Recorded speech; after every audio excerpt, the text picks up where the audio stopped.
Halo guys, kembali lagi dengan gue Koro guys. Di sini mari kita lanjutin rangkuman manga Tensei Tara dan anak Oji sebelumnya, yaitu lanjut ke part 13-nya. Jadi yang belum nonton part sebelumnya, gue saranin kalian buat nonton dulu supaya lebih enak memahami alur ceritanya. Oke, langsung aja kita masuk ke pembahasannya. Jadi sebelumnya setelah tim The Guardia sampai di kerajaan Betram, mereka pun langsung menikmati banyak kemeriahan festival di kota itu. Bahkan mereka juga bertemu dengan Tao yang nantinya juga bakal ikut tanding dalam turnamen golem. Cuma kan setelah beberapa lama jalan-jalan di festival itu, Lloyd malah dipindahkan ke sebuah ruang tanpa batas, yaitu Void Dome, yaitu sama anak yang menggunakan topeng dan juga pakaian serba putih.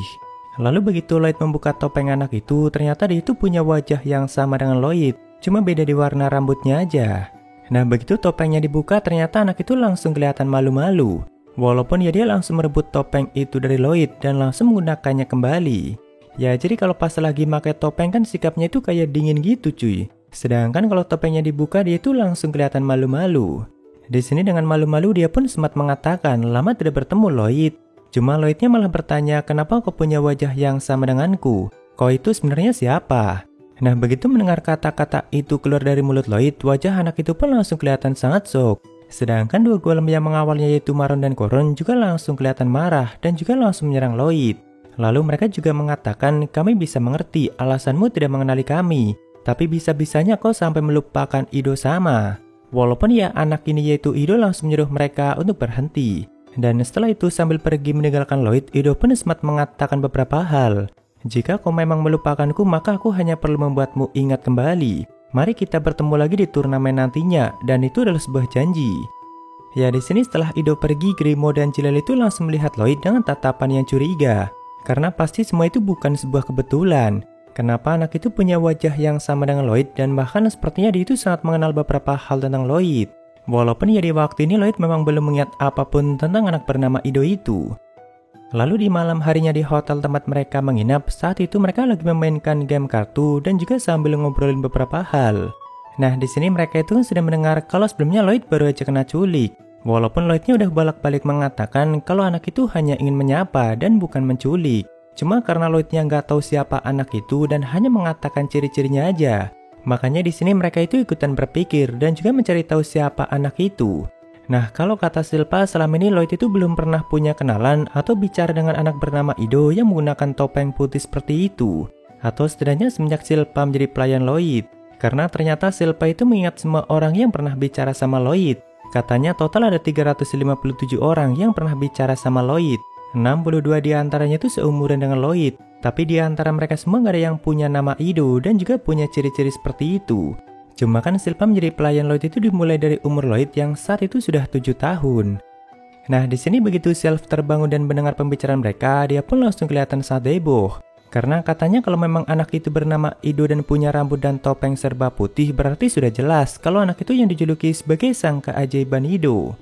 Ya intinya Ido itu sebenarnya sangat terkenal di kerajaan Betram dan bahkan sampai mendapat julukan sebagai sang keajaiban Ido. Walaupun orang-orang gak ada yang tahu Ido ini dulunya muncul dari mana. Karena tiba-tiba sudah muncul di kerajaan Betram, dan semenjak saat itu dia dianggap sebagai sang jenius yang sudah menyebarkan teknik baru yang hanya membawa revolusi ke dalam dunia alkemi. Bahkan dengan kekuatan alkeminya, Ido ini berhasil untuk memenangkan turnamen golem sebelumnya. Ya intinya Ido ini memang sangat terkenal dan juga sangat berjasa bagi kerajaan Betram dan juga dunia alkemi. Bahkan sebenarnya Sylph aja sangat mengidolakan sang keajaiban Ido ini. Nah, lalu setelah mendengar lebih banyak tentang Ido, di sini Babylon juga jadi ingat sesuatu. Kalau dulunya Guild Assassin itu pernah mendapat misi untuk membunuh anak bernama Ido itu. Cuma kan Jet langsung menolaknya. Yaitu merupakan misi yang sama yang sempat ditolak Jet pada saat arc masa lalu Silpa cuy. Saat itu kan Jet langsung menolak misi itu. Tapi Jet sendiri juga akhirnya langsung pergi ke Betram untuk memberitahukan Ido mengenai hal itu. Karena Jet tahu walaupun dirinya sudah menolak misi itu, pasti bakal ada pembunuh bayaran lain yang nantinya bakal mengambil misi itu. Makanya karena Jet khawatir dengan Ido, dia pun langsung pergi ke Betram. Ya tentu sebelumnya Jet sama sekali nggak mengenal Ido, tapi kan Jet orangnya memang sebaik itu. Lalu begitu Jet balik dari Betram, dia pun hanya mengatakan pada teman-temannya kalau anak itu baik-baik saja dan kita tidak perlu mengkhawatirkannya. Nah di sini setelah membicarakan semua itu, mereka itu mulai menatap Lloyd dengan tatapan yang tidak biasa. Ya seolah-olah Lloyd itu jadi kelihatan seperti orang yang sudah menyakiti perasaan Ido. Karena bisa-bisanya dia sampai melupakan anak yang sangat baik dan sangat terkenal seperti itu. Lalu Shin pun berpindah ke tempat Ido, di mana saat itu sepertinya Ido baru saja mandi dan juga sambil ditemani sama dua pengawalnya yaitu Maron dan Koron. Ya sebelumnya sikap Lloyd yang ternyata sudah melupakan Ido itu emang benar-benar bikin Ido langsung kena mental. Makanya di sini Maron dan Koron itu masih kelihatan khawatir dan mungkin juga sangat kasihan. Walaupun Idonya malah mengatakan kalau dari dulu Lloyd memang orang yang seperti itu. Lagian awalnya aku sendiri yang sudah meninggalkannya dengan cara seperti itu. Nah sebelumnya Lloyd kan sempat menggunakan kemampuan teleportasinya saat membuka topeng Ido. Nah ternyata sepertinya Ido ini udah cukup mengenal Jade dan tentunya dia tahu kalau itu merupakan kemampuan teleportasi milik Jade. Makanya sebenarnya Ido sendiri juga sempat kaget kenapa Lloyd bisa menggunakan kemampuan itu. Di sini saat Ido masih membicarakan hal itu, tiba-tiba muncul satu makhluk hitam yang tubuhnya penuh dengan roda gigi. Nah makhluk hitam ini yang sebelumnya dimaksud sama Lloyd yang sebelumnya nggak mau menunjukkan dirinya. Dia ini merupakan makhluk ciptaan Ido yaitu Tartaros. Cuma berbeda dengan Maron dan Koron yang terkesan sangat baik dan juga sangat peduli sama Ido, Tartaros ini kelihatan seperti makhluk jahat dan juga manipulatif gitu cuy. Ada beberapa hal yang dia katakan di sini. Cuma ya intinya dia sok-sokan memuji kekuatan Lloyd yang memang sangat mengerikan dan juga mengatakan kalau yang asli memang sangat hebat. Lalu dia juga menyuruh Ido untuk bangga karena sudah berhasil menciptakan golem yang punya hati yaitu Tartaros. Soalnya sebelumnya Ido kan sempat mengatakan pada Lloyd kalau dirinya masih belum mampu menciptakan golem yang punya hati. Padahal kau sudah berhasil menciptakanku, begitulah yang Tartaros katakan. Lalu setelahnya di sini sempat diperlihatkan masa lalu Ido saat pertama kali bertemu dengan Jade. Tapi intinya 3 tahun yang lalu Jade datang ke Bedram itu kan memang bertujuan untuk memberitahu Ido. Nah setelah sampai di Bedram dan bertemu dengan Ido, ternyata memang ada beberapa pembunuh bayaran yang dikirimkan untuk membunuh Ido. Tapi untungnya mereka semua langsung dikalahkan sama Jade. Nah cuma waktu itu Ido ini masih belum tahu caranya bertarung. Padahal dia punya bakat dan energi sihir yang sangat banyak. Makanya Ido pun akhirnya meminta tolong sama Jade untuk mengajarinya cara bertarung. Dan tentu Jade yang baik gak mungkin untuk menolaknya. Ya sepertinya dari situ mereka mulai punya hubungan yang sangat baik. Dan bahkan Jade itu udah kayak sosok yang sangat Ido kagumi. Karena Jade gak hanya mengajarkan cara bertarung, melainkan ada banyak hal baik lainnya yang sudah dia berikan sama Ido. Lalu kembali ke masa kini di mana saat itu Tartaros mulai memberitahu Ido kalau Jade itu sudah mati dan bahkan Lloyd yang sudah membunuhnya. Tentu Ido yang mendengar itu langsung kelihatan sangat marah dan langsung bertanya kenapa hal itu bisa terjadi. Nah di sini Tartaros itu semakin mempengaruhi Ido dan semakin menjelaskan hal-hal yang membuat Lloyd semakin kelihatan jahat. Seperti misalnya kegilaan Lloyd tentang sihir dan bakal melakukan apapun yang dia inginkan, termasuk membunuh Jade supaya bisa mendapatkan kemampuan teleportasinya. Lalu tindakan Lloyd yang telah membuang Ido dan bahkan sampai melupakannya dan sebagainya. Ya pokoknya Tartaros ini emang pintar banget mempermainkan pikiran Ido cuy. Sampai akhirnya Maron dan Koron langsung menghajarnya dan juga menyuruhnya untuk mending diam. Dan bahkan setelah disuruh diam dia masih aja mengatakan suatu saat nanti kau pasti bakal tahu perkataan siapa yang paling benar. Sedangkan dalam hatinya dia mengatakan kalau para rongsokan ini memang sangat mengganggu yaitu Maron dan Koron yang dia maksud. Tapi nantinya aku akan melahap mereka semua. Termasuk Ido, Lloyd, dan juga dunia ini. Ya di sini setelah itu Maron dan Koron itu langsung kembali menghibur Ido supaya nggak kelihatan sedih. Cuma ternyata dari tadi Maron juga sambil merekam semua pembicaraan mereka. Dan sepertinya Maron emang udah biasa merekam diam-diam aktivitas mereka itu. Setelah itu Shin pun berpindah ke kamar Lloyd yaitu di Istana Salom. Ya jadi Lloyd itu kan punya satu klon yang biasa dia tinggalkan di dalam kamarnya. Nah di sini sepertinya dia itu lagi ngecek dan memastikan apakah klon yang aku buat beneran bisa punya hati. Kenapa anak bernama Ido itu sampai menanyakan hal seperti itu pada aku? Lagian kan baru kali ini aku menciptakan sebuah golem. Sedangkan klon atau boneka kayu yang biasa dia tinggalkan ini bagi Lloyd merupakan karya terbaiknya. Dan itu aja nggak sampai yang kayak punya hati atau emosi sendiri. Jadi ya harusnya Lloyd nggak mungkin pernah menciptakan sebuah golem yang sampai punya hati. Tapi kenapa aku bisa langsung paham tentang dasar-dasar pembuatan golem dan juga teknik alkemi? Nah di saat dia mulai memikirkan semua itu, tiba-tiba ada ingatan yang perlahan mulai masuk atau kembali ke pikirannya. Ya walaupun masih samar-samar, tapi Lloyd mulai mengingatnya kembali. Ternyata Ido, Maron, dan Koron itu memang Lloyd yang sudah menciptakan mereka. Tapi karena ada sesuatu yang di sini belum diceritakan, mereka pun akhirnya meninggalkan Lloyd dan tinggal di kerajaan Bedram. Ya Lloyd itu kan punya kebiasaan memakai sihir Oblivion untuk menghilangkan sebagian ingatannya sendiri supaya bisa baca buku sihir yang sama sampai berkali-kali. Makanya karena udah balak-balik memakai sihir itu, dia bahkan sampai melupakan Ido, Maron, dan Koron yang merupakan makhluk ciptanya sendiri. Dan bahkan sebenarnya boneka kayu yang selalu Lloyd tinggalkan ini nggak sepenuhnya kayak boneka atau klon biasa gitu cuy. Lalu di hari berikutnya, saat itu turnamen golem pun akhirnya resmi dimulai. Sedangkan yang akan bertarung di ronde pertama yaitu Cutter Hopper versus Iron Elbow Kongo. Nah saat itu di bangku VIP penonton ada Esa, Dante, dan juga Albert yang ternyata sudah sampai di tempat itu. Lalu ada juga si Ratu Sylvia yang merupakan sang ratu dari kerajaan Bertram sendiri. Di sini dengan nada yang sangat sini Sylvia itu sempat bertanya kenapa si kakek rubah yaitu Carlos tidak datang ya. Lalu Albert pun menjawab kalau ayah sedang ada urusan. Ya sepertinya Sylvia dan Carlos itu emang punya hubungan yang kurang baik. Cuma bukan berarti mereka saling musuhan. Lebih tepatnya Carlos itu sering menghindari sang Ratu Sylvia ini. Karena dia ini orangnya kalau ngomong terang-terangan banget. Dan juga selalu menunjukkan ekspresi yang sangat cuek. Dan bahkan dia itu sampai mendapat julukan sebagai sang Ratu Es. Cuma kan di sini ada Esa yang selalu ceria bagaikan matahari. Jadi ya suasananya nggak terlalu dingin banget. Nah setelah itu sambil menonton pertandingan ada beberapa hal yang sempat mereka bicarakan di sini. Awalnya sang ratu dengan terang-terangan memamerkan perkembangan Bertram yang sangat pesat dalam hal alkemi. Bahkan dia sampai mengecek kerajaan Salom yang sampai saat ini masih mempertahankan teknik lama yaitu sihir. Karena Bertram saat ini bahkan sudah punya reaktor amplifikasi dengan kualitas yang sangat tinggi. Nah dengan reaktor itu Bertram bisa menyuplai energi sampai ke penjuru negeri. Apalagi energi itu bisa dimanfaatkan sama semua orang. Termasuk mereka yang gak punya bakat dalam hal sihir atau mereka yang punya energi yang sangat tipis. Karena salah satu kegunaan alkemi kan memang seperti itu. Tidak seperti sihir yang hanya bisa digunakan oleh mereka yang punya garis keturunan yang tinggi. Makanya di sini Sylvia sangat membanggakan perkembangan alkemi di kerajaan Bertram yang saat ini bahkan bisa dinikmati sama semua rakyatnya. Walaupun ya tentu di sini Albert bisa memberikan jawaban yang bijak untuk menanggapi pembicaraan sang Ratu Sylvia itu. Karena walaupun Salam masih mempertahankan budaya lama mereka, tapi kan Salam juga nggak menolak atau menentang adanya alkemi. Nah saat itu pertandingan pertama pun sudah kelar dan pemenangnya adalah Kongo. Lalu di pertandingan keduanya yaitu De Guardia yang bakal melawan sang runner-up yaitu Magic Camellia. Dia ini golem tipe Mahou Shoujo yang tentunya punya penampilan yang sangat mencolok. Nah awalnya De Guardia itu kan memang sangat diremehkan. Bahkan sang ratu aja bolak-balik menyebutnya sebagai rongsokan. Tentu para penonton yang melihatnya saat itu juga langsung pada yakin palingan Magic Camellia bakal langsung mengalahkannya. Karena ya dia merupakan sang runner-up di turnamen sebelumnya. Sedangkan De Guardia ini baru pertama kalinya ikut dalam turnamen itu. Jadi cuma tim De Guardia doang yang saat itu bersorak untuk mendukung Self.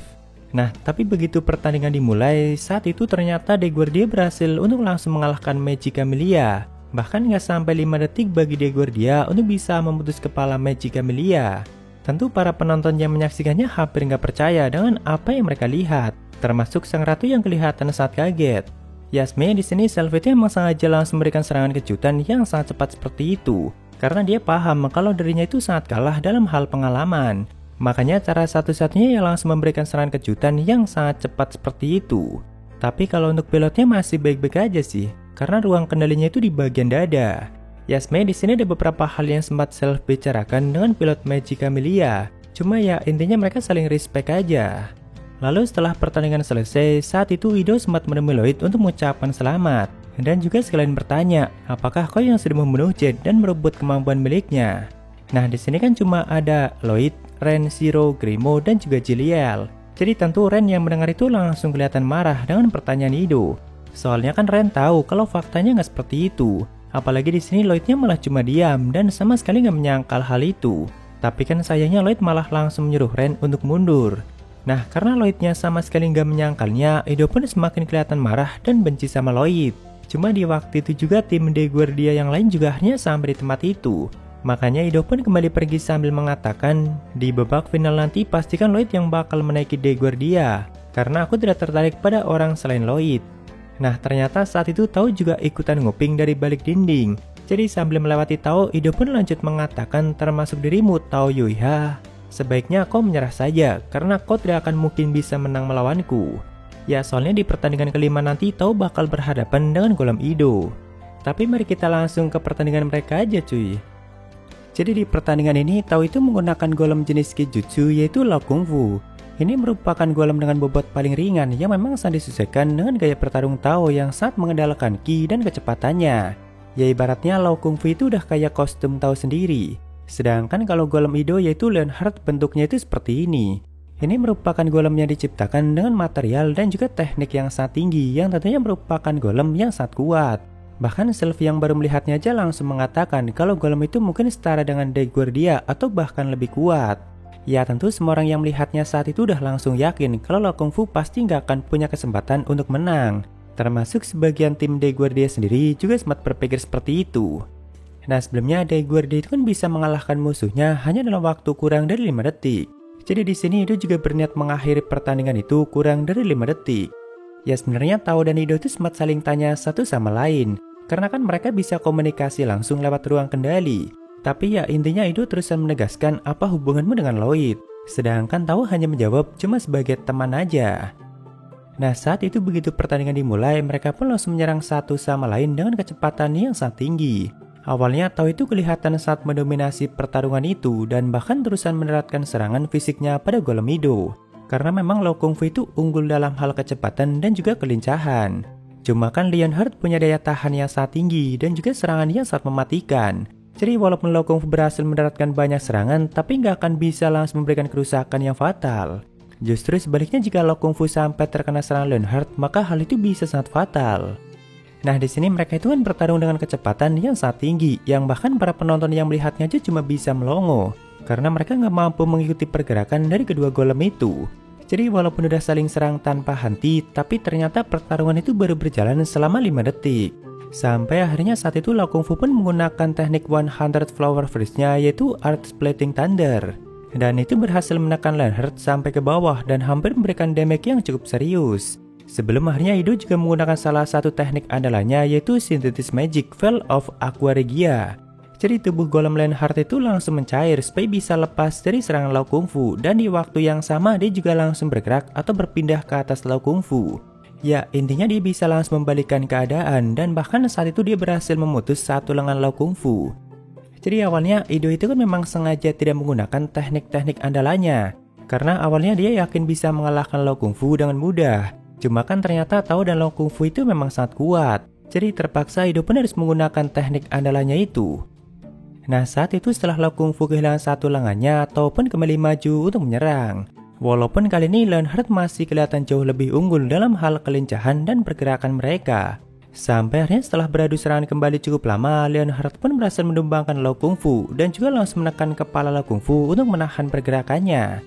Soalnya pertandingan ini kan juga bisa dimenangkan dengan cara menahan pergerakan lawan selama 10 detik. Ya soalnya Ido itu memang gak mau sampai melukai atau bahkan membunuh Tao. Makanya dia berniat memenangkannya dengan cara seperti itu.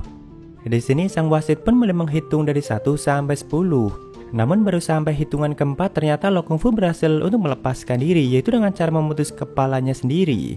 Tanpa kepala tentu harusnya kan udah gak bisa melihat lewat layar monitor di ruang kendali. Tapi Tao itu kan punya ki dan teknik detection yang sangat tinggi. Jadi ya tanpa melihat pun Tao masih bisa merasakan keberadaan musuhnya dengan sangat jelas. Walaupun hal itu juga semakin menguras energi Tao sendiri. Ya pokoknya di sini Tao itu emang benar-benar berjuang sangat keras cuy. Dia dari awal emang sama sekali gak ragu untuk mencoba mengalahkan Ido dan Leonhard-nya. Bahkan para penonton yang melihatnya dari awal aja cuma bisa terdiam melihat pertandingan itu. Nah di sini karena Tao masih aja belum mau menyerah dan bahkan malahan kelihatan semakin membara. Jadi Ido pun akhirnya mengeluarkan senjata yang sangat mematikannya, yaitu Kingsword. Apapun yang terkena senjata itu bakal langsung meleleh. Sedangkan di sisi lain Tao yang sudah kembali mendapatkan ketenangannya pun siap untuk memberikan salah satu teknik terkuatnya. Nah saat itu begitu Leonhard maju menyerang dengan tebasan terkuatnya, di waktu yang sama Tao juga melancarkan salah satu teknik terkuatnya, yaitu Ransui Kuga. Tanpa sadar di sini Ido itu udah langsung terbawa ke dalam ilusi Sakura yang sangat indah. Ada banyak kenangan yang tiba-tiba muncul di pikirannya. Dari mulai pertemuannya dengan sang Ratu Sylvia yang akhirnya membuat Ido diterima di kerajaan Bettram. Lalu kenangan indahnya bersama Jade dan juga pertemuannya dengan Gitan yang saat itu masih menjadi sang pendeta besar. Dan juga kenangannya dengan Lloyd yang sudah menciptakan Ido sendiri. Karena sebenarnya di sini Tao itu menggunakan teknik milik Sakura yang sempat dia lawan di arc-nya Gitan. Soalnya setelah pertarungan itu, Tao itu kan akhirnya menceritakan semuanya pada Chen Shang atau kakeknya. Nah sebagai bentuk penghormatan pada Sakura, Chen Shang pun sampai memasukkan jiwa Sakura ke dalam golem itu. Ya maksudnya Lo Kung Fu dimodif supaya Tao bisa menggunakan teknik milik Sakura. Makanya Ido yang terkena teknik itu pun tanpa sadar langsung melihat banyak kenangan yang tiba-tiba muncul di kepalanya. Karena putaran dari gerakan teknik Sakura memang sangat cepat yang akhirnya menjatuhkan musuhnya dengan hantaman yang cukup dahsyat. Jadi saat itu Ido dan Leonhard baru aja menerima serangan yang sangat telak yang akhirnya membuat mereka langsung tumbang. Walaupun nggak sampai menghancurkan tubuh Leonhard, tapi kan Ido sendiri sampai geger otak dan sudah sangat-sangat panik. Jadi di saat Lao Kung Fu menekan tubuh Leonhard untuk menahan pergerakannya, Ido itu udah nggak mampu berpikir normal dan hanya bisa menggerakkan kaki dan tangan Leonhard. Tentu saat itu Tao dan tim De Guardia langsung berteriak pada wasit yang masih melongo untuk segera menghitungnya. Nah di sini Tao itu kan udah hampir mencapai batasnya, dan bahkan paru-parunya aja udah sampai menerima damage yang cukup tinggi. Jadi di sepanjang hitungan itu Tao itu udah hampir nggak sadarkan diri dan hanya memfokuskan semua energinya untuk menahan pergerakan Leonhard. Sampai akhirnya di hitungan ke-8 dan bisa dipastikan kalau Tao yang bakal memenangkan pertarungan itu, Tartarus malah ikut campur. Saat itu dia langsung menguasai tubuh Ido dan juga langsung bangkit untuk menghancurkan tubuh Lao Kung Fu. Bahkan setelahnya dia sampai menghancurkan bagian ruang kendali milik Lao Kung Fu. Tentu Chen Shang dan tim De Guardia yang melihat itu langsung panik dan bahkan Chen Shang dan Silpa aja langsung turun ke arena. Karena begitu dihancurkan ruang kendalinya itu langsung meledak.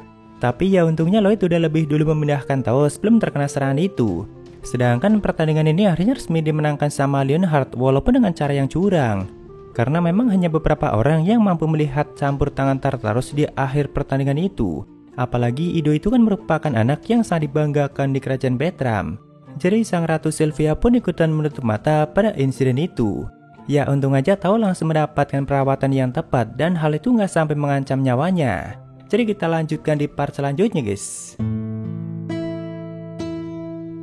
Yo, ada Saweria dari Sabun Mandi. Seru bang, lanjut. Buat pengantar tidur suara lu enak. WK.